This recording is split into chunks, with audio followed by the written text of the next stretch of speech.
Iran युद्ध की वजह से देश में रेस्टोरेंट ओनर्स के सामने एक अलग तरह की चुनौती खड़ी हो गई है। वो चुनौती एलपीजी या पीएनजी के सप्लाई को लेकर है। देश के अलग अलग शहरों से रेस्टोरेंट ओनर्स इस बात को उठा रहे हैं, लेकिन नेशनल रेस्टोरेंट एसोसिएशन के ट्रेजरर मनप्रीत सिंह है हमारे साथ, जो खुद भी दिल्ली में एक आइकॉनिक रेस्टोरेंट चलाते हैं। सर, स्थिति दिल्ली में क्या है फिलहाल? इस समय कमर्शियल सिलेंडर्स जो हैं वो तो कम्प्लीटली ख़त्म हो गए हैं, अब नहीं मिल रहे। जो कि पाइप्ड गैस है उसका भी प्रेशर कई रेस्टोरेंट्स फील कर रहे हैं कि कम हो गया है। जो पहले 100% होता था, इस समय 80% के करीब आ रहा है। अब सबको ये है कि नहीं है, ये मेरे को मालूम नहीं है, बट डेफिनेटली जो कमर्शियल सिलेंडर्स हैं वो इस समय नहीं मिल रहे हैं। तो इससे ऑपरेशंस पे क्या असर पड़ने वाला है आम लोगों की भाषा में अगर हम समझे? भाई 1, 2, 3 दिन मैक्सिमम जो हैं सिलेंडर्स लास्ट करते हैं, जो कि रेस्टोरेंट्स जो चल रहे हैं ठीक तरीके से।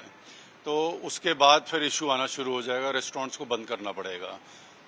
आप कह रहे हैं कि दिल्ली में लार्जली आप ये NRAI का असेसमेंट है कि आने वाले दिनों में 3 से 4 दिनों में क्राइसिस दिल्ली के लिए कम से कम बड़ी हो सकती है। जो कमर्शियल सिलेंडर्स यूज कर रहे हैं उनको डेफिनेटली फिर इशू आ जाएगा। फिर वो क्या ऑपरेशंस बंद करना पड़ेगा, या फिर आप लोग कहीं और से किसी और चैनल से इसको लेने की कोशिश कर रहे हैं, एक्वायर करने की?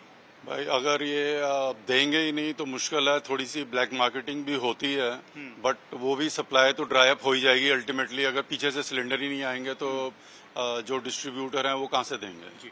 अभी गवर्नमेंट ने एक स्पेशल नोटिफिकेशन भी जारी किया है, जिसमें एलपीजी को प्रायोरिटी पे डाल के रखा हुआ है, पीएनजी सप्लाई को प्रायोरिटी भी 1 पे डाला गया है। तो उसकी वजह से आप लोगों के लिए सिचुएशन बेटर हो रहा है या चैलेंजेस बढ़ रहे हैं, और गवर्नमेंट से क्या अपील है NRAI की?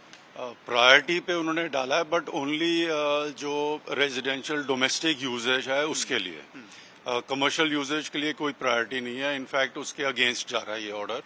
सो अब आगे क्या होता है अब कुछ कह नहीं सकते हैं। आप लोगों की अपील है सरकार? हमने डेफिनेटली हमने हरदीप जी को चिट्ठी भी लिखी है, तो वी आर वेटिंग कि उनका कुछ रिस्पांस आ जाए, और जैसे आएगा फिर पता चलेगा। एग्जैक्टली अभी इस समय उन्होंने कुछ बोला नहीं है।